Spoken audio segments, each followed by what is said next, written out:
Santé maintenant, deux nouvelles techniques de chirurgie arthroscopique font leur apparition en Tunisie. Elles viennent secourir de nombreux Tunisiens souffrant de pathologies articulaires. Ces nouvelles techniques ont été présentées lors du 5e congrès de la Société tunisienne d'arthroscopie et de chirurgie du sport qui clôt ses portes ce week-end.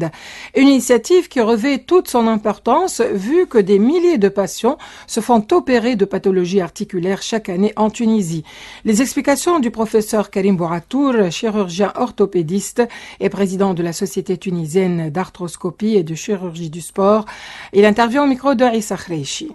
L'arthroscopie en Tunisie pourrait se développer davantage. Il y a encore beaucoup d'articulations à développer davantage, telles que la hanche, la cheville, le poignet, même si principalement c'est genoux et épaules. On connaît l'apport de l'arthroscopie par rapport à la chirurgie classique, c'est-à-dire une meilleure précision du geste, des suites plus simples et des résultats qui sont bien améliorés. Il y a également la chirurgie arthroscopique de l'épaule, et là, elle s'adresse à une population parfois un peu plus âgée. C'est la dame de 55-60 ans qui commence à user les tendons de son épaule, qu'on appelle les tendons de la coiffe, et on peut parfaitement réparer ces tendons-là de l'épaule sous l'arthroscopie. Pour les lésions du genou, c'est extrêmement fréquent. Le ligament croisé, il y en a peut-être 4 à 5 000 par an en Tunisie. Les ménisques, c'est 2 fois plus. Concernant l'épaule, il y en a un peu moins, peut-être 1000 interventions par an en Tunisie sur les tendons de la coiffe. C'est une estimation. Ce qui est sûr, c'est que c'est une pathologie extrêmement fréquente en Tunisie.